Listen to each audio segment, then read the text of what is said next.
స్తోత్రం కర్త, స్తుతిస్తున్నాను తండ్రి, స్తుతిస్తూ నాయనా ప్రభువా, మీకు స్తోత్రం. హల్లెలూయా హల్లెలూయా హల్లెలూయా హల్లెలూయా. యేసయ్యా యేసయ్యా, దైవమే దైవమే, రక్షకుడవే పా. హల్లెలూయా హల్లెలూయా హల్లెలూయా హల్లెలూయా హల్లెలూయా హల్లెలూయా. అయ్యా మీకు స్తోత్రం స్తోత్రం స్తోత్రం స్తోత్రం నాయనా. మమ్మల్ని మిక్కిలిగా ప్రేమించిన మా ప్రియ పరలోక తండ్రి, జీవాధిపతి, స్తుతిస్తున్నాం నాయనా. ప్రభువా, ఈ సాయంత్ర సమయంలో ప్రభువా దేవాన్ని పాద సన్నిధికి వచ్చాము. నీ కనికరం దయచేయండి, నీ కన్ను దృష్టి ఉంచు ప్రభువా. ఈ నూతన సంవత్సరంలో బిడ్డలను పురికొల్పండి ప్రభువా. ఆచార్య రీతిగా కాకుండా, అలవాటుగా కాకుండా ప్రభువా, ఈ నూతన సంవత్సరంలో దేవా అధికమైన భక్తి, అధికమైనటువంటి దైవ సన్నిధి, అధికమైన దేవుని ప్రేమ ప్రభువానికి స్తోత్రం మేము అనుభవించుటకు నీ కృప దయచేయండి. ప్రభువానికి స్తోత్రం. వాయుమండల క్రియలు కట్లైపరచండి దేవా. నీ ఎడల ప్రేమను కనపరచు బిడలంగా మమ్మల్ని మార్చండి. మీ నామ ఘనత కొరకై మమ్మల్ని జ్ఞాపకం చేసుకోండి ప్రభువా. మీ పవిత్ర పాదములు స్తోత్రం చెల్లిస్తున్నాం దేవా. తండ్రి నీకు వందనాలు నాయనా. నా తండ్రి నీ యందు ఆసక్తి గల బిడలంగా ఓ ప్రభువా తండ్రి, మా ప్రేమ తండ్రి నానాటికి వృద్ధి చెందుటకు, నానాటికి నీ యందు మేము బలపడుటకు, వేరు తన్ని పారుటకు నీ కృప అధికంగా తండ్రి మీరు దయచేయమని ప్రార్థిస్తున్నాను. యేసయ్యా మీకు వందనాలు చెల్లిస్తున్నాను దేవా. తను ఆశ్రయించే వారికి ఏ మేలు కొదవడదని సెలవిచ్చిన దేవుడు దేవా. మిమ్మల్ని ఆశ్రయించిన బిడలము మమ్మల్ని కనికరించండి, దయ చూపించండి. మీరు ఎక్కల కింద మరుగు చేయండి, వాతావరణాన్ని అనుకూలపరచండి. మీ మేఘము చేత ఓ ప్రభువా మమ్మలను, మా యొక్క కుటుంబాలను మీరు కప్పి నడిపించమని నీ సన్నిధిలో ప్రభువా తండ్రి ఆసక్తిగా నీ సన్నిధిలో చేతులెత్తి మీ నామాన్ని మహిమపరిచే బిడలందరినీ కూడా ఓ ప్రభువా మిక్కుటంగా మీరు ప్రేమించి దరిచేర్చుకుని మీ నామాన్ని హెచ్చించుకుని దేవుడుమైనందుకు స్తుతిస్తున్నాను. ఆశీర్వదించుము ఆశీర్వదించు. బిడలు పాడుచుండగా దేవా బిడల కంఠస్వరాలు మీరు ముట్టండి. అలాగే వాయిద్యాలు వాయించిన బిడలను తండ్రి నాయనా ప్రభువా, ఇదిగో లైవ్ వదులుతున్న బిడలను దేవా ప్రతిదీ కూడా తండ్రి నాయన దేవా మీ ఆధీనంలో, మీ స్వాధీనంలో మమ్మల్ని ఉంచుకోండి. కృప చూపించు. యేసు అధికారము గల శక్తి గల నామములో స్తుతించి ప్రార్థన చేసి మహింపరిచి వేడుకుంటున్నాను తండ్రి. ఆమేన్ ఆమేన్ ఆమేన్ ఆమేన్. కొన్ని ప్రత్యేకమైన పాటలు మనం పాడుకుందాం. సిద్ధపడ్డ బిడ్డలు ముందుకొచ్చి ప్రభుని నామాన్ని పాడి దేవుని నామాన్ని మహింపరచు.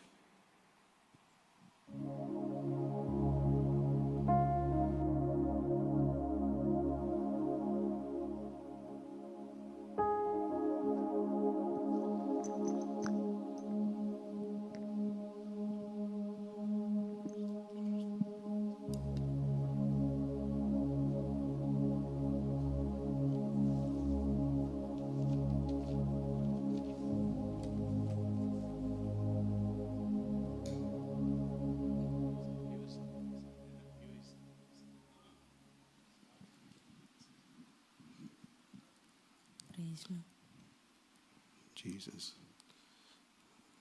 ఈ సంవత్సరం న్యూ ఇయర్ సాంగ్ పాడి దేవుని నామాన్ని మహింపడదాం. విమోచకుడా నా ప్రాణ ప్రియుడా, నన్నెడబాయని దైవమా, నీ నిందైన ప్రేమను వర్ణించగలేను. ఈ ధరలో ఎందు వెదకినా విమోచకుడా నా ప్రాణ ప్రియుడా, నన్నెడబాయని దైవమా, నీ నిందైన ప్రేమను వర్ణించగలేను. ఈ ధరలో ఎందు వెదకినా అర్హుని కానంటే అయినా పర్వాలేదని, జ్ఞానిని కానంటే అయినా నేనిస్తానని, అర్హుని కానంటే అయినా పర్వాలేదని, జ్ఞానిని కానంటే అయినా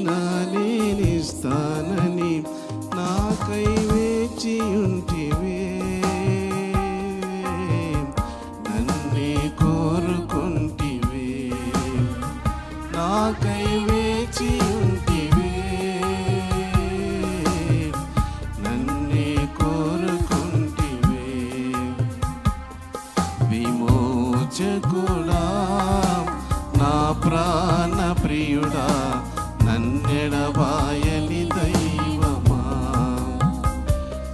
నీ నిందైన ప్రేమను వర్ణించగలేను, ఈ ధరలో ఎందు వెదకినా. ఒకే ఒక్క జీవితం అది నీకై విలపించగా, నీవే నీ రూపమిస్తివే. నా తండ్రివి నీవై నా కంట బాష్ప బిందువులను నీవే తుడిచివేతువే.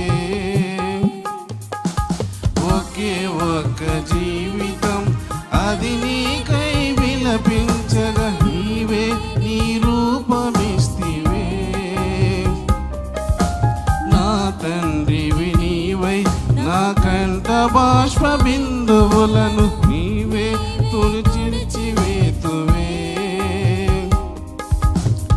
కనికర పూర్ణుడవు ఎంత త్యాగమో నీది, కనికర పూర్ణుడవు ఎంత త్యాగమో నీది.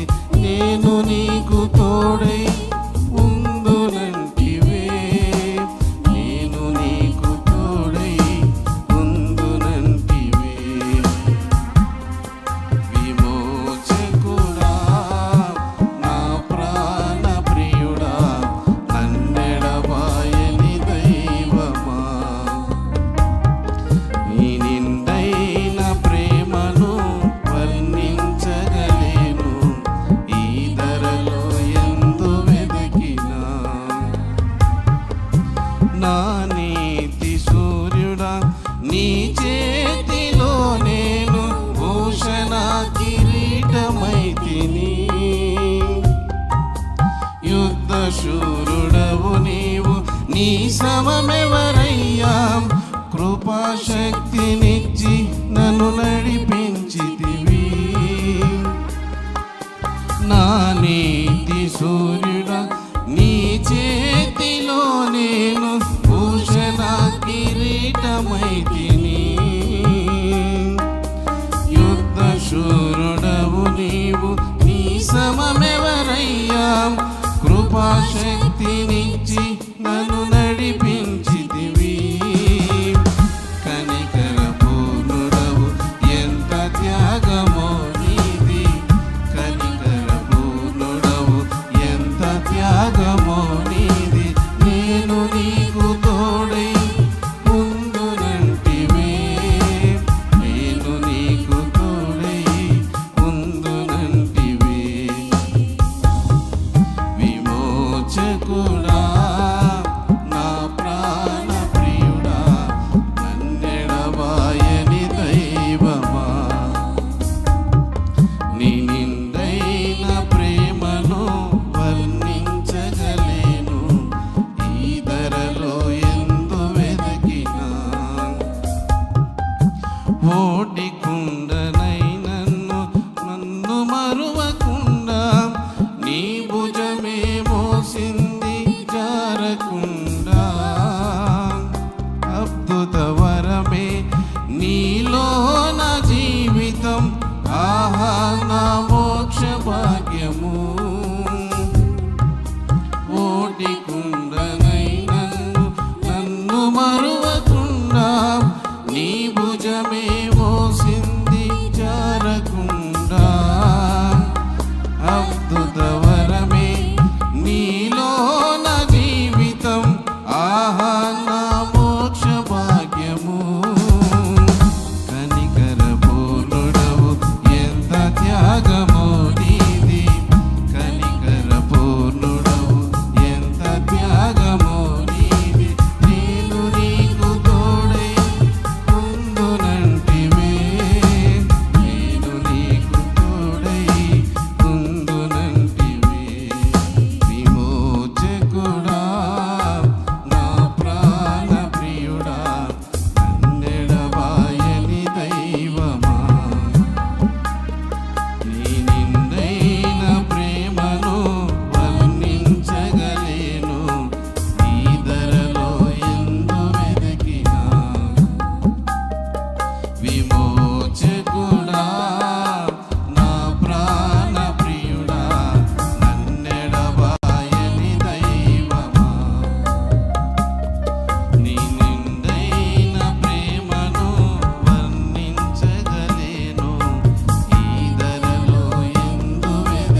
అర్హుని కానంటి అయినా పర్వాలేదని, జ్ఞానిని కానంటి అయినా నేనిస్తానని, అర్హుని కానంటి అయినా పర్వాలేదని, జ్ఞానిని కానంటి అయినా నేనిస్తానని, నాకై వేచి ఉంటివే, నన్నే కోరుకుంటివే, నాకై వేచి ఉంటివే, నన్నే కోరుకుంటివే. విమోచకుడా, నా ప్రాణ ప్రియుడా, నన్నెడబాయని దైవమా, నీ నిండైన ప్రేమను వర్ణించగలేను, ఈ ధరలో ఎందు వెదకినా. జీసస్. రెండవ పాటగా నా జీవిత భాగస్వామి నీవే పాట పాడి దేవుని నామాన్ని మహింపరుద్దాం.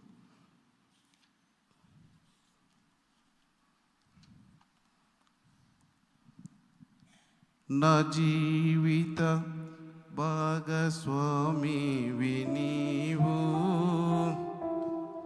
నా ప్రాణముతో పెనవేసుకున్నావు నీవు, నా జీవిత భాగస్వామివి నీవు, నా ప్రాణముతో పెనవేసుకున్నావు నీవు, నాకే సమృద్ధిగా నీ కృపను పంచావు, నా యేసు రాజా కృపాసాగరా, అనంత స్తోత్రార్హుడా, నా యేసు రాజా కృపాసాగరా, అనంత స్తోత్రార్హుడా, నా జీవిత భాగస్వామివి నీవు, నా ప్రాణముతో పెనవేసుకున్నావు నీవు, నాకే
యేసు రాజా కృపా సాగరా అనంత స్తోత్రాలు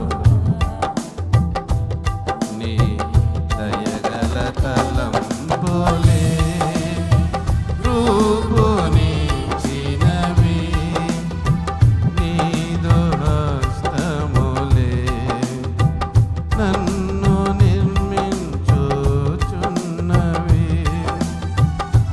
నీ దయగల తలంపులే రూపునిచ్చినవి నీదు హస్తములే నన్ను నిర్మించుచున్నవి నీ చిత్తమే నాలో నెరవేర్చుచున్నావు నీ అంతఃపురములో నన్ను చేర్చుదు నీ చిత్తమే నాలో నెరవేర్చుచున్నావు నీ అంతఃపురములో నన్ను చేర్చుదువు నా జీవిత భాగస్వామివి నీవు నా ప్రాణముతో పెనవేసుకున్నావు నీవు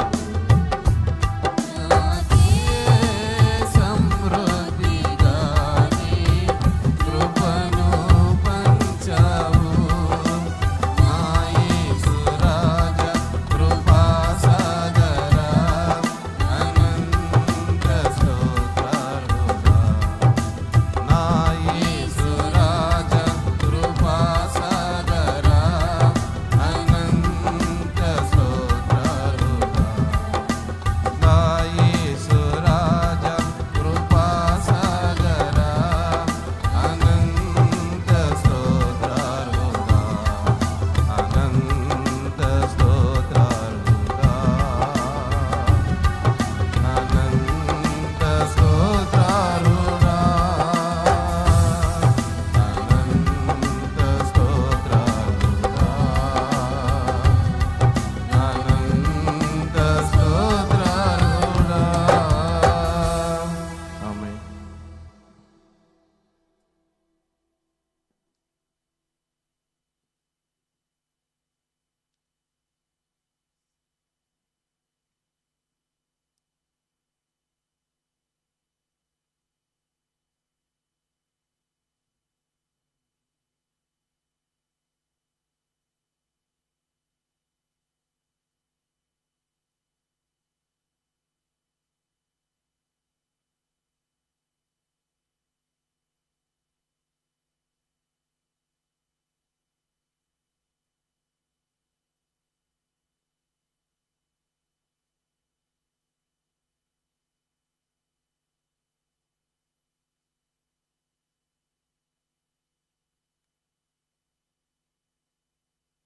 జీసస్ హల్లెలూయా. దేవుని నామానికి మహిమ కలుగును గాక. Praise the lord. చక్కగా పాడారు న్యూ ఇయర్ సాంగ్. మంచి వాయిస్ దేవుడిచ్చారు, ఉపయోగించుకోండి. అలాగే అందరూ పాడితే బాగుంటుంది, బ్యాచ్లుగా. దేవుని స్తోత్రం కదా. ఒక రోజున నిన్న సండే అనౌన్స్మెంట్ చేసినట్టు ప్రసాద్, ప్రశాంత్, ప్రసన్నం కూడా పాడితే బాగుండు కదమ్మా. నెక్స్ట్ రెడీ ఇవ్వండి. అలాగే మరి ప్రకటించబడినటువంటి రీతిగానే కదా వివేక్ కూడా పాడితే బాగుంటుంది. అనిలు ఇద్దరు కలిసి పాడితే కుటుంబాలుగా పాడండి. అవకాశం కాబట్టి వినియోగించుకోండి. బిడ్డలు కూడా మీరు ఒకరోజు పాడండి బ్రదర్. మల్లెమ్మ జోసఫ్ ఇద్దరు మీరిద్దరు కూడా పాడండి. మీరు మాత్రం ఎందుకు గమనుండాలి కదా. మీరు కూడా ఒక పాట పాడితే అంటే నేనేమంటానంటే ఆ ఫియర్ పోద్ది. నంబర్ 1 స్టేజ్ ఫియర్ ఎప్పటికీ. ఇప్పుడు కొంతమంది బిడ్డలు భయపడే సగం స్టేజ్ దగ్గర నీళ్ళకి భయం వేసాక అనుకుంటారు. వచ్చి పాడితే పోతుంది ఆ భయం కదా, అవునా కదా? వచ్చి పాడేస్తే పోతుంది. సరే, ఈ దినమున నేను నిజంగా అనుకున్నాను, నాకు ఒక 2 రోజులు రెస్ట్ ఉంటే బాగుండని. బాడీ నిజంగా కోలుకోలేదు ఇప్పటికీ కూడాను. ప్రశాంతంగా ఉందాము అనిపించింది. కానీ సంవత్సర ఆరంభ బైబిల్ స్టడీ కదా, సో అందుకని రాకపోతే ఎట్లా అని మనస్సాక్షి. సో దాన్ని బట్టి నేను బలవంతంగా వచ్చాను. నేను అప్పటి నుంచి నా అభిప్రాయం, దేవుని మహాకృప వల్ల ఈ న్యూ ఇయర్లోకి కూర్చొనైనా తర్వాత లేదు, కానీ న్యూ ఇయర్లోకి అడుగు పెట్టేటప్పటికి ప్రభు ఇచ్చిన సహాయం చాలా, 1, 2 కాదు, ఎప్పటికంటే ఈ సంవత్సరం ఎక్కువ నేను ఎంత భయపడ్డానో అంత బలపడ్డాను. ఎంత భయపడ్డానంటే షుగర్ ఉంది, సో ఉండగలమా ఫాస్టింగ్ డేస్లో అని భయపడ్డాను. కానీ దేవుడు అన్ని సంవత్సరాల కంటే కూడాను ఈ సంవత్సరం నాకు భయం లేకుండా చేశాడు దేవుడు. ఉండడానికి, కాసుకోవడానికి దేవుడు తరుణం దయచేశాడు. ఒక్కొక్క రోజు తెలియని రీతిగా ఆ ధైర్యం వచ్చింది. ఒకటి. రెండోది కూడా మీకు చెప్తున్నాను ఏంటంటే, మునుపటి కంటే విశ్వాసుల దయ ఎక్కువైంది. చాలా కనిపెట్టాను. మునుపటి కంటే విశ్వాసులైన బిడ్డలు ప్రేమ ఎక్కువైంది, దయ ఎక్కువైంది. దాన్ని చూసుకొని నాకు చాలా పశ్చాత్తాపం, రెండోది కృతజ్ఞత మనసులోకి వచ్చింది. ఇన్ని సంవత్సరాలు నేను డిసెంబర్లో ఎన్నిసార్లు అనౌన్స్మెంట్ చేసినా కూడా చాలామంది విన్నట్టుగా వెళ్ళిపోతూ ఉంటారు, పట్టించుకోరు. ఈ సంవత్సరం కూడా విననోళ్ళు విన్నారు, పెద్ద మనుషులాలా, కానీ గమనే అయిపోయిన వాళ్ళు కూడా ఉన్నారు, 1, 2. కానీ ఎక్కువ మంది దేవుడు దయ చూపించారు, ఎక్కువ మంది ప్రేమించారు, ఎక్కువ మంది ఏమంటారు, దేవుని యొక్క అంటే కృతజ్ఞతగా ప్రేమ చూపించి దయని చూపించారు. వారి దయని కనపరిచారు. నిజమే, ఇది అలాగని ఎలా చెప్తున్నారు అని అంటారేమో, చెప్తున్నాను దయచేసి. ఇంతకుముందు అంటే మీరు అనుకోవచ్చు డబ్బు విషయమే చెప్తున్నారా అనేది. మనసులో లేకపోతే చేయగలరా? మునుపటి కంటే ఎక్కువ సపోర్ట్ చేశారు ఈసారి. దాన్ని బట్టి నేను బాగా లేమిలో ఉన్నటువంటి బిడ్డలకు కూడా అసలు వాళ్ళదైన బలమును అంత పిండారు. వాళ్ళకి ఎంత బలం ఉందో అంత బలమును పిండారు బలిపీఠం మీద. ఈరోజు నేను ఇప్పుడు మీతో మాట్లాడుతున్నాయి. అంతకుముందు మైక్ సేమ్ మైక్, ఇదే మైకే. అంతకుముందు మైక్ది షూర్ మైకే. ఆ మైకు మాట్లాడుతూ ఉంటే కట్ అయిపోతుంది. చాలా నెలలు ఇబ్బంది పడ్డాను. నేను ఒక మాట మాట్లాడుతుంటే అది ఒక మాట కట్ అయిపోతుంటుంది. అది మీరందరూ ఎరుగుదురు అనుకుంటా కదా, తెలుసు కదా. కానీ ఇది కొత్తది కొనిచ్చారు ఈ సంవత్సరం. ఇది అదేమో 38,000, ఇది 40,000. అయినా కూడా ఈ సంవత్సరం ఒక మైక్ కొని పెట్టగలిగారు. సేమ్ మైకే, కొంచెం ఖరీదైంది. ఇది ఖరీదంటే లేటెస్ట్ది కదా, లేటెస్ట్. దీంట్లో అలిసిపోకుండా మాట్లాడటానికి. వాస్తవం చెప్పాలంటే సమాజానికి, దైవబిడ్డలు సంఘానికి ఉపయోగపడేదే. కానీ అది సేవకుడు కష్టపడకూడదు అన్న కోణంలో ఆలోచించి దాన్ని చేశారే, అది అసలు పెద్ద కార్యం. రెండోది మీరు వింటున్నారు చూడండి, ఈ బాక్సులు ఉన్నాయే, ఇది ఆన్లైన్ ప్రైస్ ఎంతో చెప్పారు. ఒకటి 95, 1 lakh ఆన్లైన్ ప్రైజ్. ఒక్కొక్కటి 1,00,000, 2 లక్షలు నిలబడుకొని ఉన్నాయి. అది చూడండి, ఇది గాడ్స్ గిఫ్ట్ కాకపోతే మానవ స్ట్రెంగ్త్ అయితే అసలు కానీ కాదు. మీరు ఆలోచించండి. అసలు నేను అనుకుంటాను, ఇలుపూరులో మనం సర్వీస్ స్టార్ట్ చేసి ఇలుపూరులో సర్వీస్ చేస్తున్నాం కదా, ఉపయోగించేటువంటి ఒక్కొక్క ఎక్విప్మెంట్, బాక్సులు కానివ్వండి, బిడ్డలు వాడే ఏ వస్తువు కానీ ఆర్డినరీగానే కాదు, అన్నీ క్వాలిటీవే, అన్నీ అంతే హై. విలేజ్లో ఎక్కడ కూడా ఆడికి వెళ్తే అహుజా యాంప్లిఫైర్ ఒకటి 250 words లేకపోతే 500 words యాంప్లిఫైర్ పెద్దది పెట్టినారంటే, 500 words యాంప్లిఫైర్ ఉంటే పెద్ద సంగతి. ఒక 100 words బాక్స్ ఒకటి ఉంటుంది అహుజాది, చూస్తుంటాం మనం, అవి లోపల ఉన్నాయి అనుకుంటా,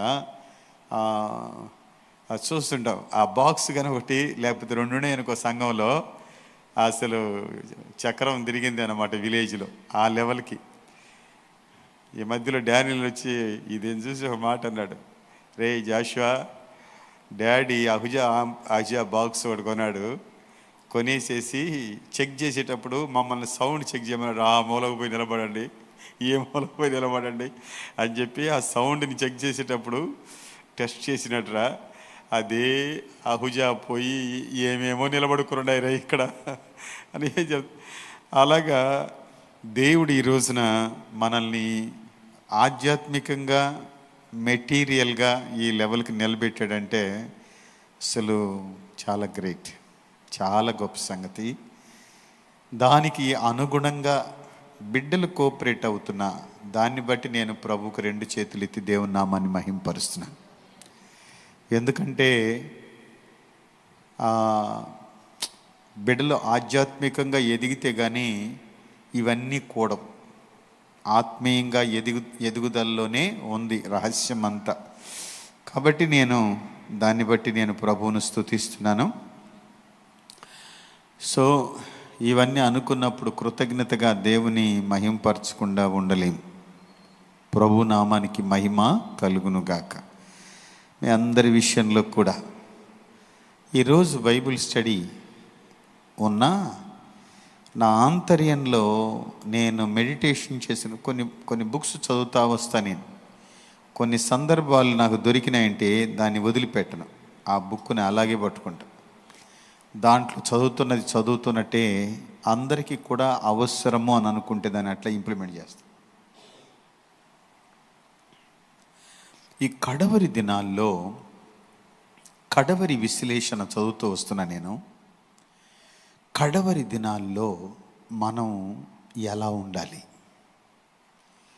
కడవరి దినాల్లో చెప్పండి, మనం ఎలా ఉండాలి? కడవరి దినాల్లో మన యొక్క జీవితం గమనిస్తే, ఈరోజు నేను యూట్యూబ్లో ఒక విషయాన్ని విన్నా. ఒక అతను ఎక్కడికి వెళ్ళాడంటే చైనాకి వెళ్ళాడు. మన ఇండియా ఆంధ్రుడు చైనాకి వెళ్ళి ఒక వీడియో పెట్టాడు. దాన్ని నాకు వాట్సాప్లో పెట్టారు. ఒక వీడియో పెట్టాడు. ఏంటి ఆ వీడియో అంటే, నేను ఇప్పుడు చైనాలో ఉన్నాను, చైనాలో ఏ విధమైనటువంటి వ్యాధి కానీ, మాస్కులు వేసుకొని తిరగడం కానీ, ఇక్కడ అలర్ట్ అయిపోవడం కానీ, ఇంత ప్రమాదం ఇక్కడేమీ లేదు, ఇక్కడ లేదు. కానీ ఎందుకు ఆగడం చేస్తున్నారో మన ఇండియాలో అర్థం కావడం లేదు. చైనా ఏదో అయిపోయిందని, తర్వాత ఇక్కడేదో అందరూ ఆసుపత్రులు పాలైపోయినారని, ఎందుకు ఇట్లా చేస్తున్నారో తెలియలేదు. వాస్తవం చెప్పాలంటేనంట, చైనాలో కరోనాలో వచ్చి చచ్చిపోయిన వాళ్ళు తక్కువంట, భారతదేశంలో చచ్చిపోయిన వాళ్ళు ఎక్కువంట. ఆ విచిత్రం చూడండి. కానీ సోకిందల్లా దేనికంటే మనకే. ఎందుకంటే మన వాళ్ళకి భయం ఎక్కువ. ఈ భయాన్ని భయపెట్టి చంపేస్తాను. చాలా వరకు భయపడే సగం చచ్చిపోతున్నారు. అదే అతను అంటాడు ముందేమో కరోనాలో సకల జనులు చచ్చిపోయారు, మామూలు కుప్పలుగా చచ్చిపోయారు. ఇతర దేశాలతో కంపేర్ చేస్తే మన దేశంలో చచ్చిపోయిన సంఖ్య ఎక్కువ. యూట్యూబ్లో చెప్తున్నారు, సంక్రాంతిలో లాక్డౌన్ అని పెట్టినారు కదా. ఇటేమో చంద్రబాబు నాయుడిని, అటేమో మోడీని పెట్టి సంక్రాంతిలో ఏమి డౌను? లాక్డౌన్. ఓయమ్మా, ఇప్పుడు చూడండి సగం గుండె అయిపోద్ది. వాడు ఎవడన్నా గుడ్లు కొనుక్కుందాం సంక్రాంతికి అనుకుంటాడు కదా, బయట వాళ్ళు ఎందుకు మనం వేసుకొని తిరిగేదానికి లేకుండా ఇంట్లోనే ఉండేదానికి గుడ్లు ఎందుకు, ఉండేది ఏదో అప్పో చేసుకొని ఇంట్లో కూర్చొని తినేసి చచ్చిపోతే పోతుంది, ఈ లాక్డౌన్లో బతకలేమని అనుకుంటారు. ఒట్టిదంటే అసలు అక్కడ ఏమీ లేదు, భయం లేకుండా అండి. కాబట్టి ఎందుకు ఈ కడవరి దినాల్లో ఒకరిని చూసి ఒకరు భయపడిపోవడం, ఏదో జరిగిపోతుందని, ప్రళయం వచ్చి పైన పడిపోతుందని ఉండడం. నిజమే, కఠినమైన దినాలు వస్తున్నాయి, వాస్తవమే. ఇలా భయపెట్టే దినాలు, భయాన్ని చేకూర్చే దినాలు, భక్తి లోపించిపోయే దినాలు మన కంటికి ముందు ఉన్నాయి. కడవరి దినాల్లో మనం ఎలా ఉండాలి, ఒక నిబ్బరత మనం ఎలా ఉండాలి? ప్రియమైన దేవుని బిడ్డలారా, ఈ కడవరి దినాల్లో మనం ఎలా ఉండాలి అని బైబిల్ చెప్తుంది అంటే చదువుదాం రండి. దేవుని గణనామానికి మహిమ కలుగును గాక. 49 ఆదికాండం 49వ అధ్యాయం. ఆదికాండం 49వ అధ్యాయం 22వ వచనం చదువుకుందామా? యోసేపు ఫలించెడి కొమ్మ, ఊట యొద్ద ఫలించెడి కొమ్మ, దాని రెమ్మలు గోడ మీదకి ఎక్కి వ్యాపించును. బాగా ఆలోచిస్తాం. యోసేపు ఫలించెడి కొమ్మ, ఊట యొద్ద ఫలించెడి కొమ్మ, దాని రెమ్మలు గోడ మీదకి ఎక్కి వ్యాపించును. మా ప్రేమ గల తండ్రి, ప్రభువా మీకు వందనాలు చెల్లిస్తున్నాం. ఈ కడవరి దినాల్లో మేము ఎలా ఉండాలో మాకు మీరు బహుబలంగా నేర్పించండి, చూపించండి, ఆశీర్వదించండి స్వామి. సహాయకుడు తోడ్పడమని ఈ సంవత్సర ప్రారంభ దినాల్లో మమ్మల్ని జ్ఞాపకం చేసుకో. బిడ్డలందరినీ కూడా మీ దయగల హస్తాలకి కృపగా అప్పగించుకుంటున్నాం, ఆశీర్వదించమని యేసు శ్రేష్టమైన శక్తిగల పవిత్ర నామములో స్తుతించి ప్రార్థన చేసి మహింపరిచి వేడుకుంటున్నాను తండ్రి, ఆమేన్. ప్రియమైన దేవుని బిడ్డలారా, దయచేసి గమనించండి. ఈ కడవరి దినాల్లో మన జీవితంలో యోసేపు వలె హెచ్చింపబడాలి, యోసేపు వలె అభివృద్ధి చెందాలి, యోసేపు వలె ఆశీర్వాదంగా ఉండాలి. ఈ కడవరి దినాల్లో దేనినో తలంచుకొని భయపడి కృంగిపోయి ఇంక జీవితం ఇంతే అని అనుకోకండి. చూడండి, మనం యేసు ప్రభు బిడలం కాబట్టి ఇదిగో ప్రళయం మన మీదకి వచ్చేస్తుంది, మనం నాశనం అయిపోబోతున్నాం అన్న ఆ దినము కూడా నిబ్బరముగా, ధైర్యంగా దేవుడు మనకు ఆయనే సహాయుడై ఉన్నాడు, ఆయనే ఆదరువై ఉన్నాడు, ఆయనే అండ అయి ఉన్నాడు. తండ్రిగా, తల్లిగా ఉన్నందువలన మనం భయపడాల్సిన పనేమీ లేదు. కడవరి దినములలో యోసేపు వలె నువ్వు ఏ విధంగా ఉండాలి చెప్పండి? హెచ్చింపబడాలి, యోసేపు వలె వృద్ధి చెందాలి, యోసేపు వలె ఆశీర్వాదంగా ఉండాలి. దేవునికి స్తోత్రం. నిబ్బరము అనేది మన జీవితానికి దేవుడిచ్చినటువంటి ఒక పెద్ద ఆశీర్వాదపు నిధి. నిబ్బరం మనకు అది లేదు, మనం తెచ్చుకోవాలి. ఎందుకంటే లోకాన్ని చూస్తున్నప్పుడు లోకం పెట్టే భయ ఆందోళనలో మునిగిపోయి కూరుకుపోయి మనం కూడా ఏమైపోతున్నామంటే ఇంకేముందిలే జీవితం అన్నట్లు అయిపోతుంది. చూడండి, కొంచెం ముందుకొస్తే ఆది కాండంలోని 30వ అధ్యాయం 25వ వచనంలో ఏమని అంటాడు? ఆది కాండం 30:25 వచనం చదువుతారా? రాహేలు యోసేపును కనిన తరువాత రాహేలు యోసేపును కనిన తర్వాత యాకోబు లాబానుతో నన్ను పంపివేయుము, నా చోటికి నా దేశమునకు వెళ్ళెదను. నన్ను పంపివేయుము, నా చోటికి నా దేశమునకును వెళ్ళేదను. ఇక్కడికి వచ్చినప్పుడు ఈ మాట మనకి ఏమి సెలవిస్తుందంటే, ఈయన చూడండి, యోసేపును కనిన తర్వాత యాకోబు లాబానుతో నన్ను పద్దనరాము నుండి, మామగారింటి నుండి నన్ను పంపివేయము, నేను నా దేశమునకు, నా ప్రజల దగ్గరికి నేను అక్కడికి వెళ్ళిపోతాను. చూడండి దీని అర్థం, దీని ఇంటీరియర్. ప్రియులారా, నాడు యోసేపు అన్నల వలన ఎంతగా ఆయన బాధించబడ్డాడో, ఎంత హింసించబడ్డాడో, అసలు మరణానికి నేరుగా వెళ్ళిపోయాడు. చంపేసే పరిస్థితికి నేరుగా వెళ్ళాడు. అతను చిదిమేయబడ్డాడు, ఒక రకంగా చెప్పాలంటే చిదిమివేయబడ్డాడు. సో అటువంటి పరిస్థితుల్లో యోసేపు నలిగిపోయాడు. మరి ఆ టైంలో తనని అమ్మేయడం జరిగింది. అక్కడి నుంచి ఒక రకంగా చెప్పాలంటే పోతీఫర్ కొన్నాడు. పోతీఫర్ కొని పోతీఫర్ ఇంట్లో అతను పని పిల్లవాడుగా ఉండడమే కాదు, కానీ దేవుని చెయ్యి అతని మీద ఉన్నందువలన అతడు ఆశీర్వాదంగా ఉన్నట్టు మనకు అర్థమవుతుంది. తరువాత మెట్టుని ఆలోచిస్తే దేశానికే అతడు ప్రధానమంత్రి అయ్యాడు. దేశానికే అతడు ఏమయ్యాడు చెప్పండి? ప్రధానమంత్రి అయ్యాడు. దేవుని బిడ్డలారా, ఆలోచిద్దాం మనం. దేశానికే ప్రధానమంత్రి అయిన స్థాయి అతనిది. ఇంకొక మాట, నేను ఒక 4 విషయాలు అతని క్యారెక్టర్స్ అసలు ఏంటి యోసేపును గురించి అని అంటే, 37వ అధ్యాయం ఆది కాండంలో చూడండి 3వ వచనం ఒకసారి చదువుదామా? 37:3. అసలు యోసేపును గురించి కొన్ని మాటలు మనం తెలుసుకుందాం. 37:3. మరియు యోసేపు ఇశ్రాయేలు వృద్ధాప్యమందు పుట్టిన కుమారుడు గనుక, ఏమంట?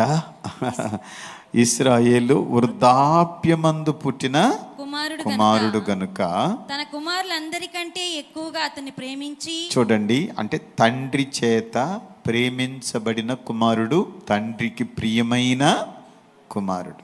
లిసన్, యోసేపుకున్న ఆ మొదటి స్థానం ఏంటంటే తండ్రి చేత ప్రేమింపబడిన కొడుకు, తండ్రికి ప్రియమైన కుమారుడు. అందులో 2వ వచనం ఏం చెప్తుందో చూడండి. ఆయన 37 యోసేపు యాకోబు వంశావళి ఇది.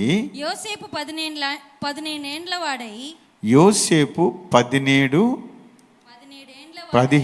17 సంవత్సరాల ఈడు గలవాడు. తన సహోదరులతో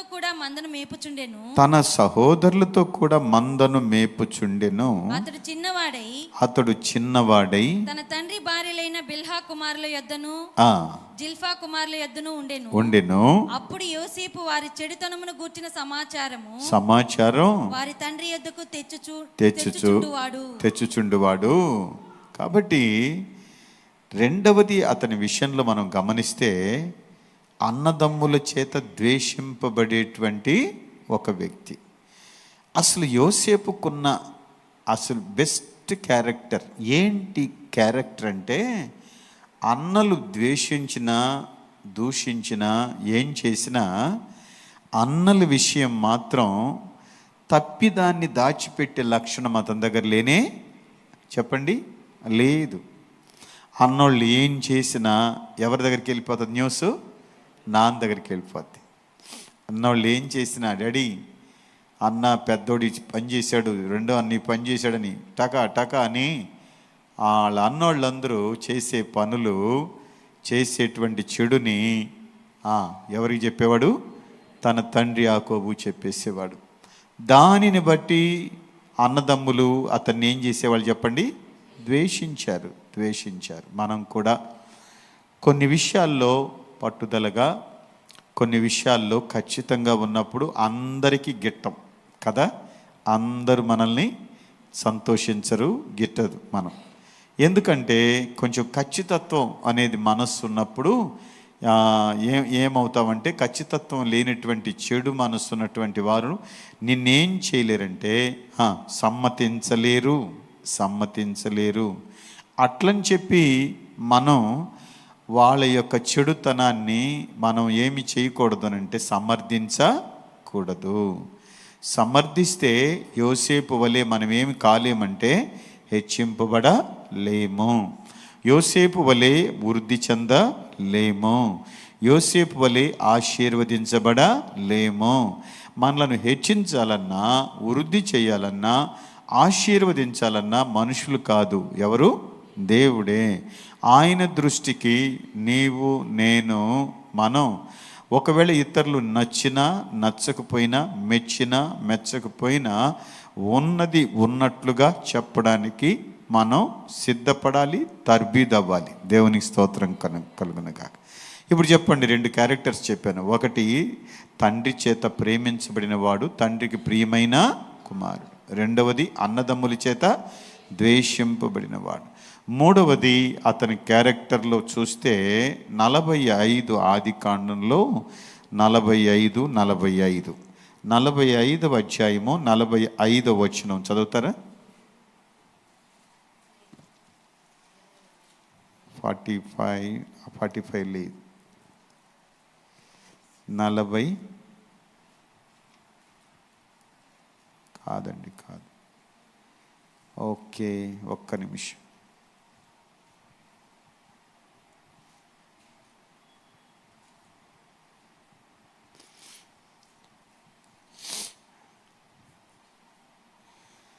నలభై 45 మొదటి నుంచి చదువుదాం. అప్పుడు యోసేపు తన యొద్ద నిలిచిన వారందరి ఎదుట తన్ను తాను అణుచుకొన జాలక నా యొద్ద నుండి ప్రతి మనుష్యుని వెలుపలికి పంపివేయడని బిగ్గరగా చెప్పెను. యోసేపు తన సహోదరులకు తన్ను తాను తెలియచేసుకునినప్పుడు ఎవరునూ అతని యొద్ద నిలిచి ఉండలేదు. కనుక తన్ను తాను తెలియచేసుకునినప్పుడు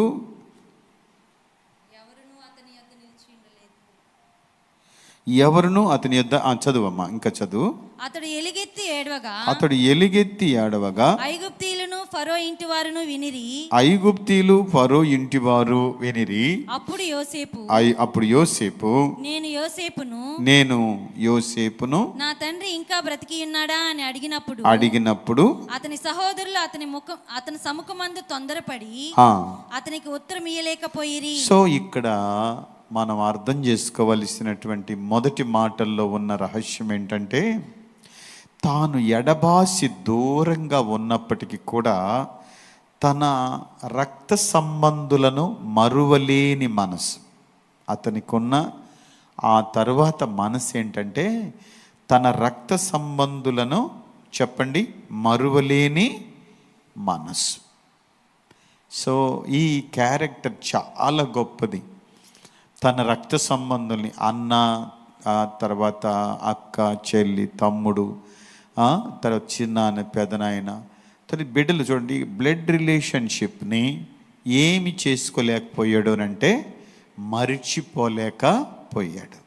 ఆ తర్వాత చూడండి, ఆ తర్వాత 41 ఆదికాండం 4వ వచనం చదువుదామా? 41 ఆదికాండం 4వ వచనం చదువుదాం. చూపునకు వికారమైన చిక్కిపోయిన ఆవులు చూపునకు అందమై బలిసిన ఆవులను తినివేయుచుండెను. అంతలో ఫరో మేలుకొనెను. అతడు నిద్రించి రెండవసారి కలకనెను. అందులో మంచి పుష్టిగల 7 వెన్నెలు ఒక దంటున పుట్టుచుండెను. మరియు తూర్పు గాలి చేత చెడిపోయిన 7 పీల వెన్నెలు వాటి తర్వాత మొలిచెను. అప్పుడు నిండైన పుష్టిగల 7 అప్పుడు అతని అదే ఇప్పుడు 38 ఇప్పుడు 41:4 చదివావు కదమ్మా, ఇప్పుడు 38 చదవండి. అతడు తన సేవకులను చూచి ఇతని వలె దేవుని ఆత్మగల మనుషుని కనుగొనగలమా? ఇతని వలె దేవుని ఆత్మ కలిగిన మనుషుని కనుగొనగలమా అని బాగా ఆలోచిద్దాం. యోసేపుకున్న తరువాత గుణం ఏంటంటే తానే గొప్ప పేరు సంపాదించుకున్న దేవుని ఆత్మ కలిగిన వాడు. 4 విషయాలు చెప్పాను. నంబర్ 1, తండ్రి చేత ప్రేమించబడిన తండ్రి, ప్రేమించిన కుమారుడు, అన్నదమ్ముల చేత ద్వేషింపబడిన తమ్ముడు. ఆ తర్వాత చూడండి, తన రక్త సంబంధులను మరువలేనివాడు. ఆ తర్వాత తాను దేవుని ఆత్మ పొందిన గొప్పవాడు. దేవునికి స్తోత్రం కలుగును కాక. ఈ విషయాలన్నీ మనం ఆలోచిస్తే ఇతడు క్యారెక్టర్ ఇది, ఇతని క్యారెక్టర్ ఇది. తండ్రి చేత ప్రేమించబడటం, అన్నదమ్ముల చేత ద్వేషింపబడటం, రక్త సంబంధులను మరవలేకపోవటం, ఇంతకీ అరౌండ్ లోపలికి అంత చూసుకొని నిదానంగా గమనిస్తే ఇతనిలో ఏముంది? దేవుని ఆత్మచేత నింపబడినవాడు, దేవుని ఆత్మ కలిగిన బిడ్డలు. ఇప్పుడు మనం ఒకటి ఆలోచిస్తే ఇక్కడ ఊరికనే మనం కూర్చోలేదు, మనలో కూడా దేవుడు తన ఆత్మను ఉంచాడు. లేకపోతే మనం బైబిల్ స్టడీలో కూర్చోలేం, దేవుని మాటలు కూడా మనం ఏం చేయలేం చెప్పండి, వినలేం అసలు. మీరు నమ్ముతున్నారా? దేవుని మాట ఈరోజు నువ్వు వినగలుగుతున్నావంటే ఇట్స్ గ్రేట్. ఏంటంటే దేవుడు తన ఆత్మను మనకిచ్చాడు. నమ్మిన వాళ్ళు దేవుని స్తోత్రం చెప్పండి. హల్లెలూయా.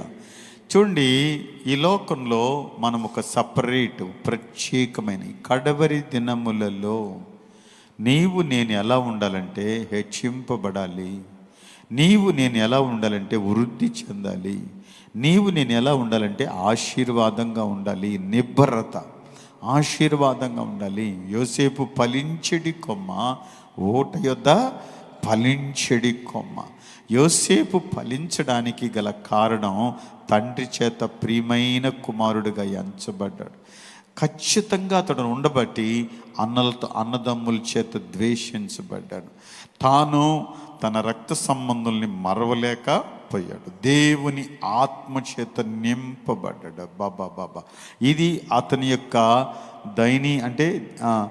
దైనందిన జీవితంలో తనకున్నటువంటి క్యారెక్టర్. ప్రియమైనటువంటి దేవుని బిడ్డలారా, హెచ్చింపబడుటకు, అతడు వృద్ధి చెందుటకు అతనిలో ఉన్న క్యారెక్టర్ ఏంటో ఒక్కసారి గమనిస్తాం. అతనిలో ఏంటి క్యారెక్టర్?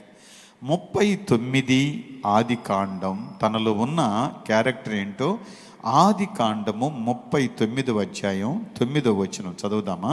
నీవు అతని భార్య అయినందున నిన్ను తప్ప మరి దేనిని నాకు అప్పగింపక ఉండలేదు. చూడండి, యోసేపులో ఉన్న ఒక బలమైన క్యారెక్టర్ ఏంటంటున్నాడు అమ్మా. 39:9 ఏమన్నాడు చూడమ్మా?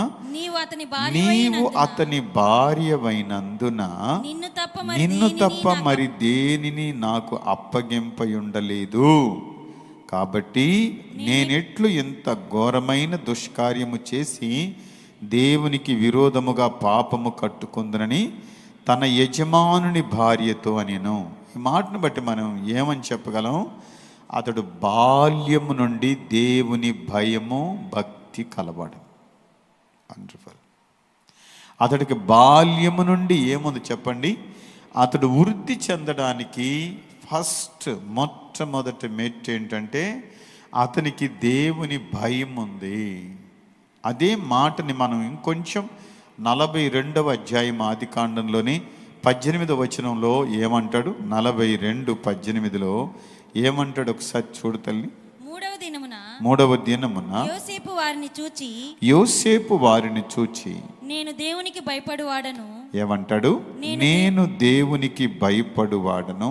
మీరు బ్రతుకున్నట్లు దీని చేయుడి. ఆయన అంటాడు నేను దేవునికి భయపడు, తానే చెప్తున్నాడు. కాబట్టి ఇక్కడ కూర్చున్న మన జీవితంలో యోసేపుకున్న గుణలక్షణాలలో మనకు కూడా ప్రాప్తిస్తాయి అనడంలో సందేహం లేవు. ఎందుకనంటే మనం దేవుని ఆత్మ కలిగకపోతే దేవుని సన్నిధిలో ఉండలేము.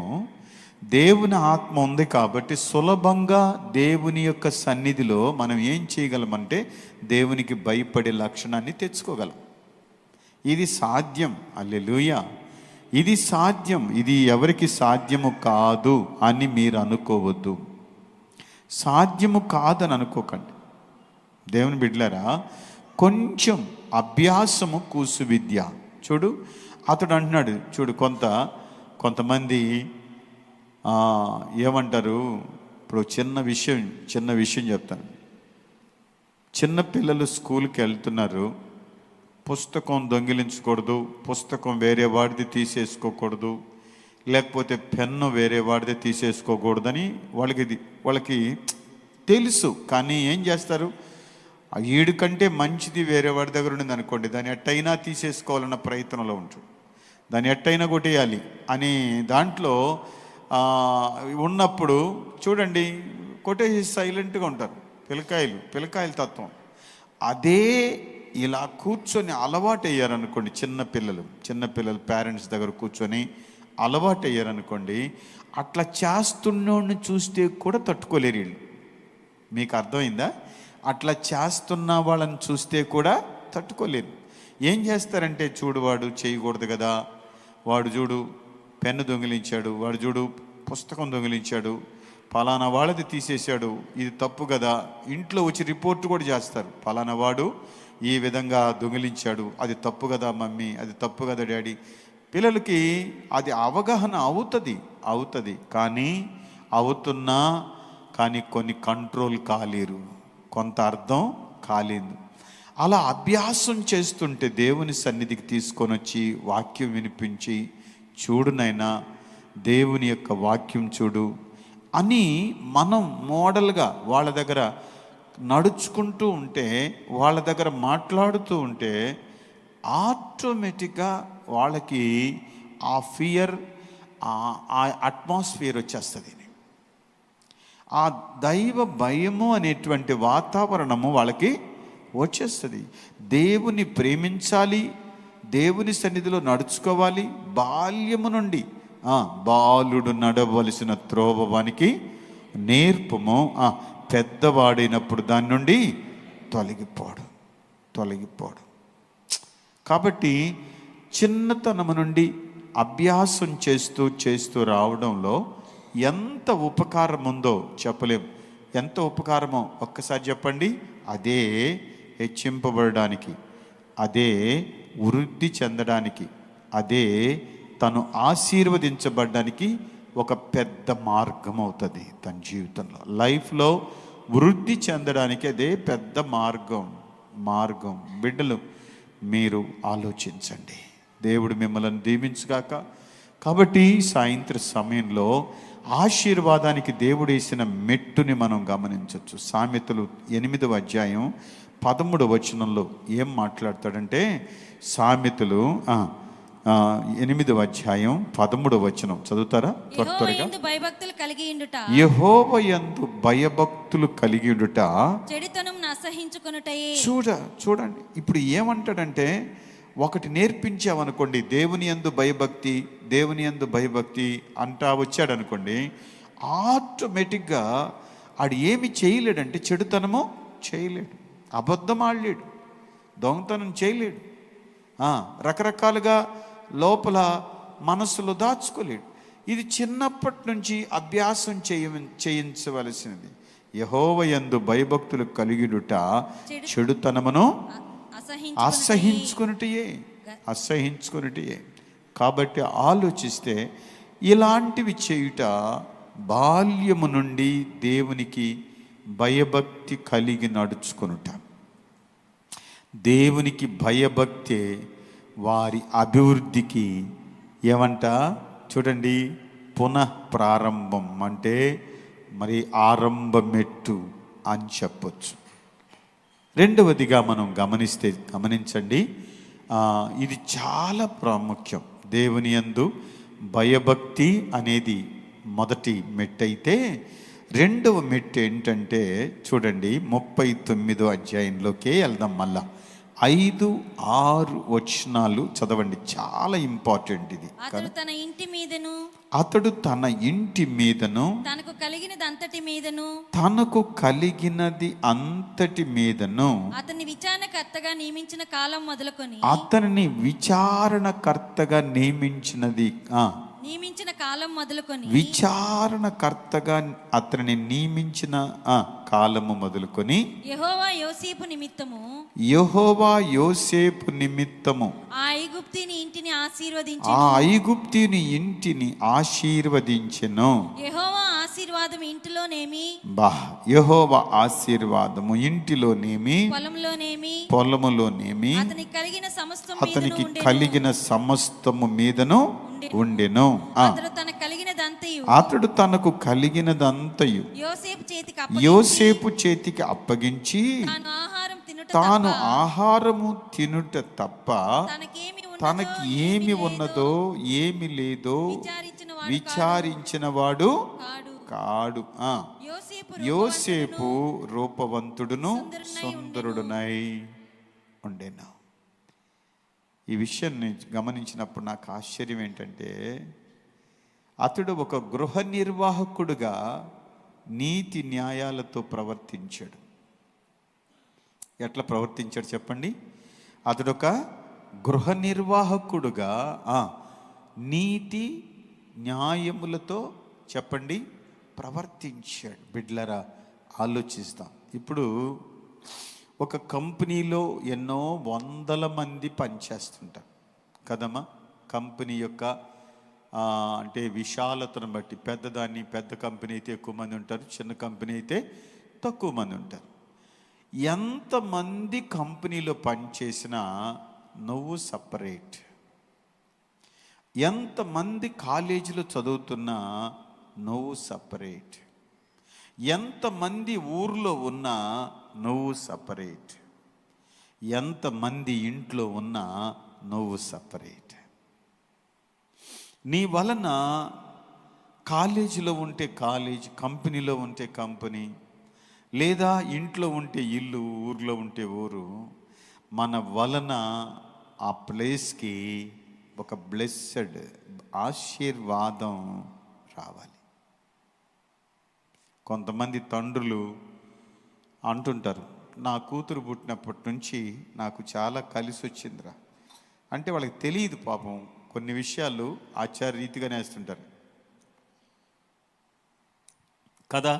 మీరు ఆలోచించండి, నా కూతురు పుట్టినప్పటి నుంచి కలిసి వచ్చింది, ఒక ఇంటి ప్లాట్ కొనుక్కోగలిగినాను, ఇల్లు కట్టగలిగినాను, లేకపోతే ఇల్లు కట్టగలిగినాను, పొలం కొనగలిగినాను, ఉద్యోగం వచ్చింది, తర్వాత ఇవి అవి సమకూర్చుకోగలిగినాను, నా పిల్లలు పుట్టి పెద్దోళ్ళు అయిన తర్వాత వాళ్ళ ద్వారా నేను ప్రయోజకుడినయ్యాను, వాళ్ళు శ్రమపడి కాదు, వాళ్ళ పుట్టుక నాకు అట్లా తోడ్పడింది అని చెప్పుకోగలిగే వాళ్ళు కూడా ఉన్నారు. నా కొడుకు పుట్టిన తర్వాత ఇలా అయింది, నా కూతురు పుట్టిన తర్వాత ఇలాగైంది.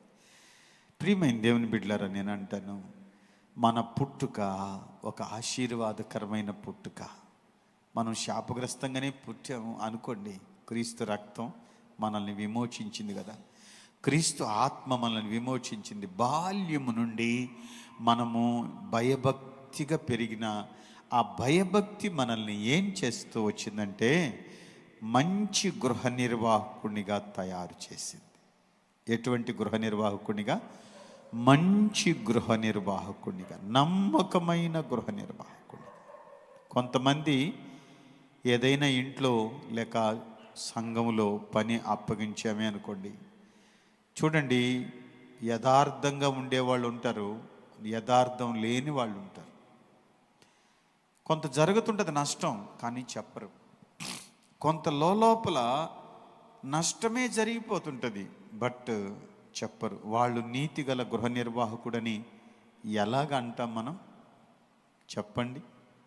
సో దేవుని వాక్యము మనకేం చెప్తుందంటే, మనం నమ్మకమైన నీతిగల గృహ నిర్వాహకుడిగా ఉంటే హెచ్చింపబడతావు, వృద్ధి చెందుతావు, ఆశీర్వాదంగా ఉంటావు.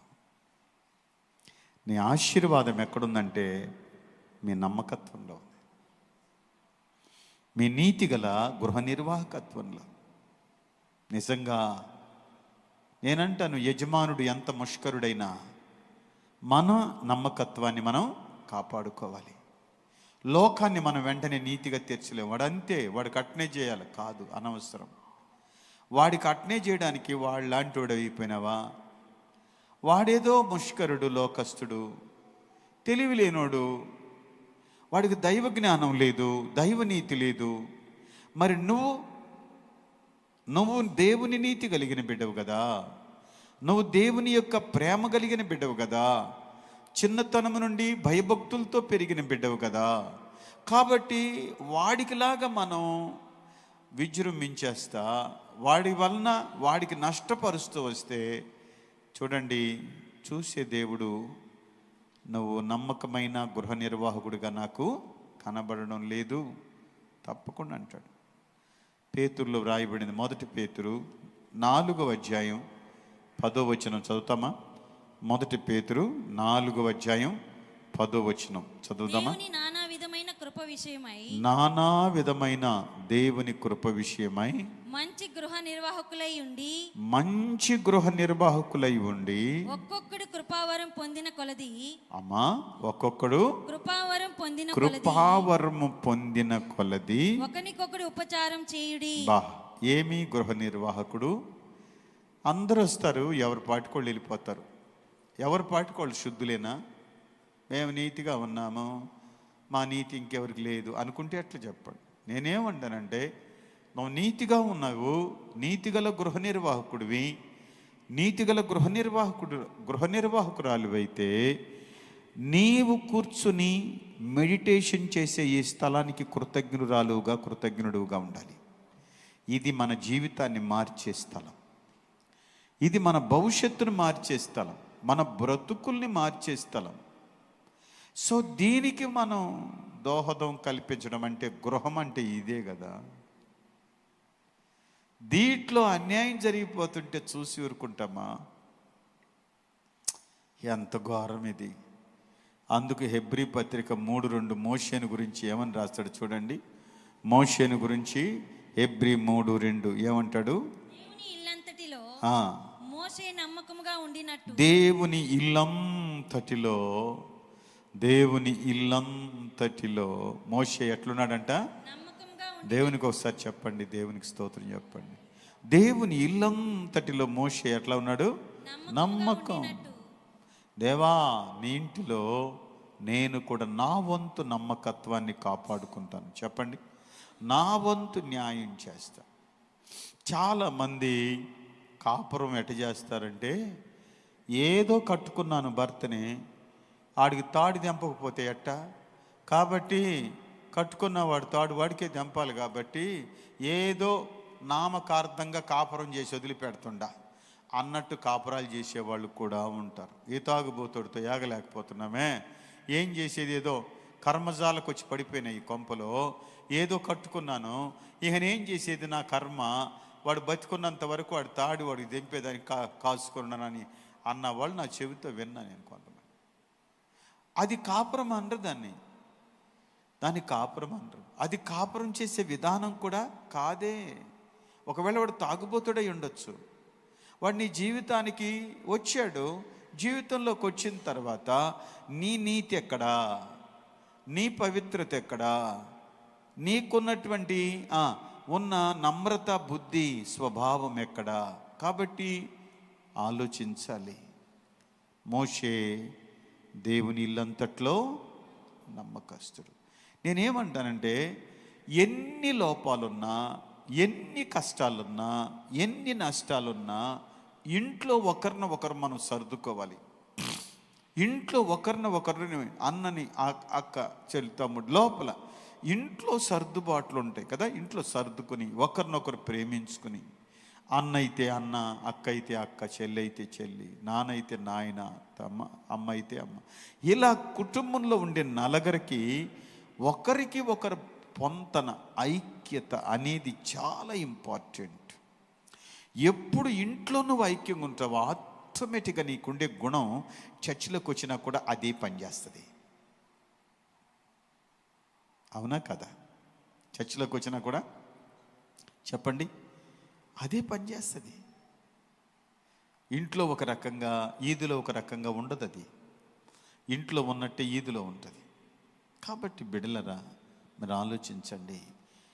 మంచి నీతిగల గృహ నిర్వాహకుడిగా నీవు నేను వ్యవహరించడానికి మనం ఎప్పుడైతే పూనుకుంటామో, తర్బీదవుతామో, దేవుని ఆత్మచేత నడిపించబడతామో, అప్పుడు మన హెచ్చింపు, మన వృద్ధి, మన ఆశీర్వాదం డిఫరెంట్గా ఉంటుంది.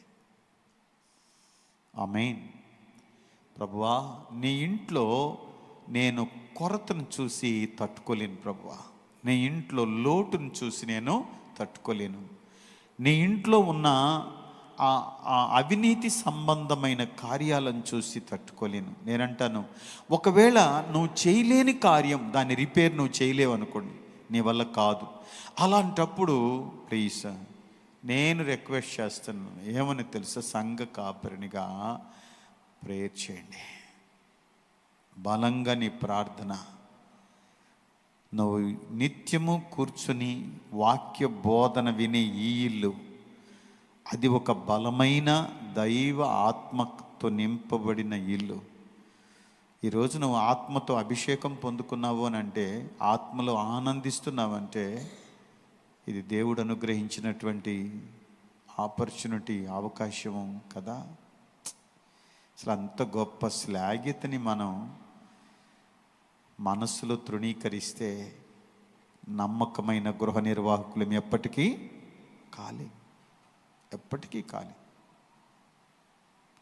ఈరోజు మీరు గమనించండి, ఎంతోమంది, మీరు నాకంటే ఎక్కువ మందిని చూస్తారు విశ్వాసులుగా. బయట పనిచేసే చోట కూడా, ఇప్పుడు అపాచీ అనుకోండి, అలా కొన్ని కంపెనీల్లో ఆయా సంఘ బిడ్డలు కూడుకుంటారు, ఆయా సంఘస్థులు మాట్లాడుకుని ఉంటారు, అందరూ కలిసి ఒక చోట మాట్లాడుకుని ఉంటారు. మా పాస్టర్ ఇట్ట, మా సంఘం ఇట్ట, మా సంఘంలో ఈ లోపాలు ఉన్నాయి, మా పాస్టర్ ఇట్ట అంటాడు, మా పాస్టర్ అట్ట చెప్తాడు, ఇది ఇట్ట అది అట్ట, ఎన్ని ఓయమ్మ అసలు కుప్పలకి ఉంటాను ఆ చెవితో. వీళ్ళు అనుకుంటున్నారు అక్కడ, అట్ట అనుకుంటున్నారు ఇక్కడ, ఇట్ట అనుకుంటున్నారు అక్కడని చెప్తున్నాను. ఇవన్నీ మనం గమనించవచ్చు. ఇవన్నీ ఆర్చి తెరిచినప్పుడు వాళ్ళలో నీతి గల గృహ నిర్వాహకులు ఎంతమంది ఉంటారు మీరు ఒకసారి క్యాలిక్యులేషన్ చేశారా? వాళ్ళ ఇల్లు వాళ్ళకి ఎక్కువ, సంఘం వాళ్ళకి ఎక్కువ కాదు. వాళ్ళ జీవితమే వాళ్ళకి ఎక్కువ, దేవుని సన్నిధి వారికి ఎక్కువ కాదు. అలాంటప్పుడే వాళ్ళు అన్ని మాట్లాడతారు. వాళ్ళకి దేవుని సన్నిధిని గురించినటువంటి ఒక చిత్తశుద్ధి లేదు. ఇది ఒక మానవత్వం కాదనొచ్చు మనం, దైవత్వం లేని మానవ జీవితం. మీరు ఆలోచించండి, వెంటనే వాళ్ళని మనం అనలేం, వాళ్ళ కోపం వస్తుంది. సో దేవా, ఈ గుంపులో నేను ఎవరినో తెలుసా? నీతిగల గృహ నిర్వాహకురాల్ని, నీతిగల గృహ నిర్వాహకుడిని. నాకు నువ్వు ఈ భూమి మీద అప్పగించిన సంఘము నా గృహం. దానిలో ఒక క్రమాన్ని నేను చూడాలి, దానిలో ఒక దైవత్వాన్ని నేను చూడాలి, దానిలో ఒక ఆర్డర్ నేను చూడాలి, దానిలో ఒక అభిషేకం నేను చూడాలి, ఒక మహిమను నేను చూడాలి. హల్లెలూయా. నువ్వు రేపు వస్తే ఆ ఇంటి కొరకే వస్తావు.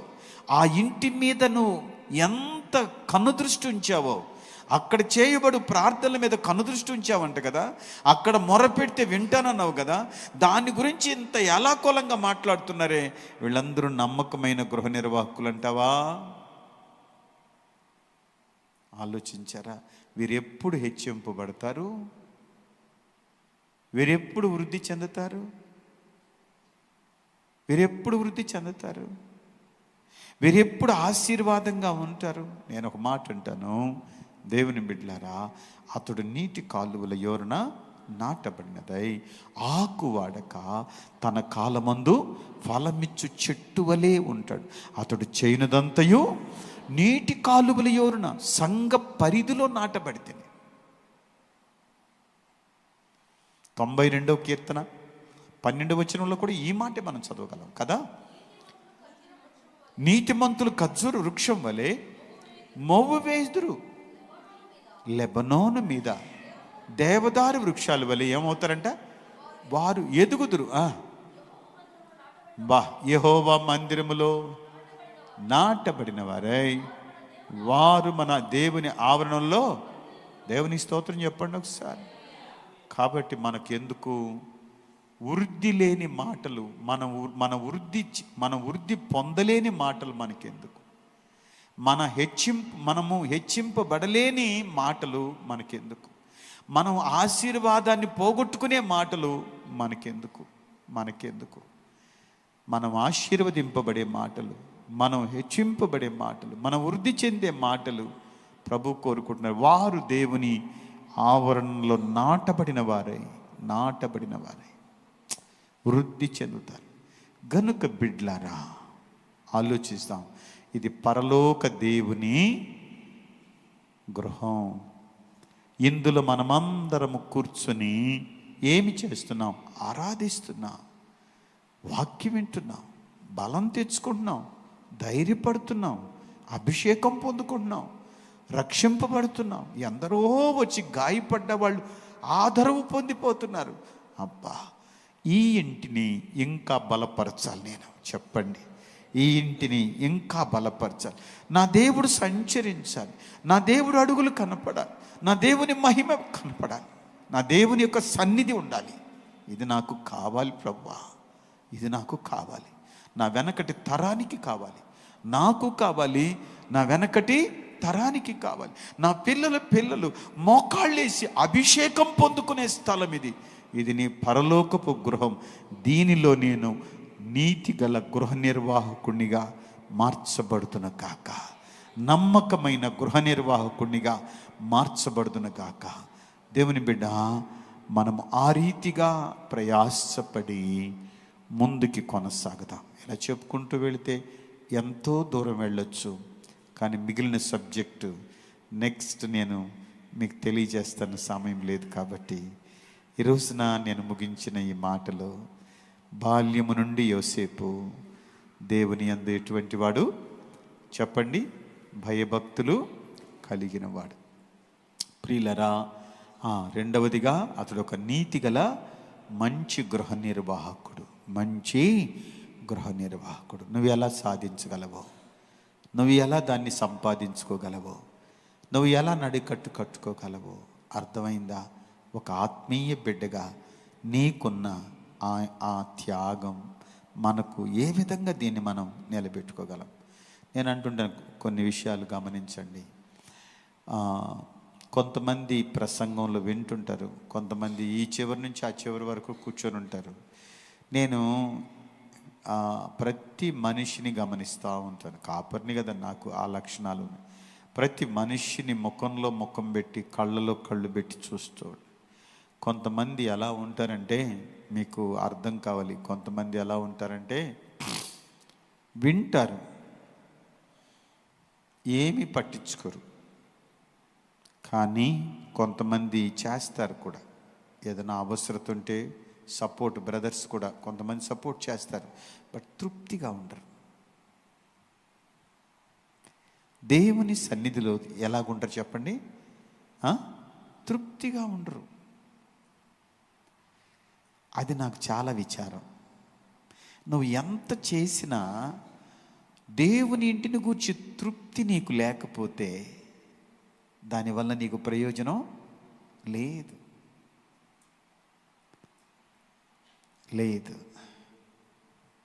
తృప్తి లేని జీవితం ఏదో అన్నట్టుగా.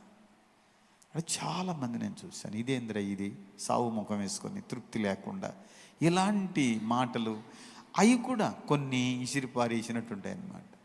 అలాంటివి కొన్ని సంభాషణలు వింటుంటాను నేను. కొంతమందితో మాట్లాడుతుంటారు సంఘాన్ని గురించి, అవి కూడా నా చెవికి వస్తాయి. కొంతమందితో మాట్లాడుతుంటారు. అవి నేనేమంటానంటే, మంచి గృహ నిర్వాహకుడు తన ఇంటిని గురించి అలా ఆలోచిస్తాడా? తన గురించి అలాగా ఆలోచిస్తారా? ఆలోచించరు. నేను ఆశీర్వాదంగా ఉండాలంటే దుష్టుని ఆలోచన చొప్పున నడువక, పాపుని మార్గములో నిలువక, అపహాషకులు కూర్చుండి చోటు ఎలా కొలమొద్దు, ఎలా కొలమొద్దు. ఒక భయం, ఒక భక్తి, ఒక పవిత్రత. యోసేపు వృద్ధి చెంది చరిత్రలో నిలబడ్డానికి ఇవన్నీ ఆధారాలు. నీవు నేను ఎన్నో సంపాదించిన ఒకరోజు కన్నుమూయమా, మూసేటప్పుడు మన పరిస్థితి ఏంటి? కళ్ళు మూద్దాం, ప్రార్థన చేసుకుందాం. ప్రేమ నమ్మకం గల మా ప్రియ పరలోకపు తండ్రి, జీవాధిపతి, నిన్ను స్తుతిస్తున్నాను. మీరెక్కల కింద మరుగు చేయండి. సర్వకృపానిధిగు దేవుడువు, సర్వోన్నతుడవు తండ్రి. ఎంత గొప్ప దేవుడు నాయన. నీ గొప్ప కార్యాలు వర్ణనాతీతం. అయ్యా అయ్యా కనికరించు కర్త. బాల్యము నుండి దేవుని యందు భయభక్తులు కలిగిన యోసేపును చూశాను. నీ ఇంట నీతి గల గృహ నిర్వాహకుడుగా ఎంచబడ్డాడు. ఎంత నమ్మకమో! ఆ పోతీఫర్ ఇంట్లో అంత నమ్మకంగా ఉన్నాడు. అవును ప్రభువా, పాపాన్ని త్యజించి జీవితాన్ని నీతో అంటగట్టుకున్నాడు. సంఘానికి విరోధంగా, సహవాసానికి విరోధంగా, నీతికి విరోధంగా, దేవుని యొక్క బలిపీఠానికి విరోధంగా మేము మాట్లాడి ఏమి సాధించగలం? లేదు కదా నాయన. కనికరించుము. ఈ 2025 సంవత్సరం మమ్మల్ని లోతుగా నాటండి, బలపరచండి, బిడ్డలను హెచ్చించండి, వృద్ధి చేయండి, ఆశీర్వదించండి, మెళుకువలు దయచేయండి.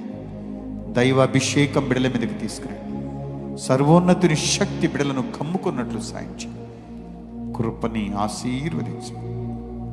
ఘనత, మహిమ, ప్రభావం మీరు ఒకరే చెల్లించుకుంటారని యేసయ్య శ్రేష్టమైన శక్తి గల పవిత్ర నామములు స్తుతించి ప్రార్థన చేసి మహింపరచి వేడుకుంటున్నాను తండ్రి. ఆమేన్, ఆమేన్. నా ప్రాణమా యెహోవాను సన్నతించుము, నా అంతరంగమును సమస్తమైన పరిశుద్ధ నామమును సన్నతించుము. నా ప్రాణమా యెహోవాను సన్నతించు, ఆయన చేసిన ఉపకారముల్లో దేనిని మరువకు. ఆమేన్, ఆమేన్. మన పరమ తండ్రిని దేవుని ప్రేమయు, మన ప్రభువైన యేసుక్రీస్తుల వారి కృప, పరిశుద్ధాత్మక నిత్యాదరణ కూడి వచ్చిన మనకును సకల పరిశుద్ధులందరికీ ఇప్పుడు యుగాంతరము సర్వయుగములు కలుగునుగాక. ఆమేన్. God bless you. ఒక చిన్న విషయాన్ని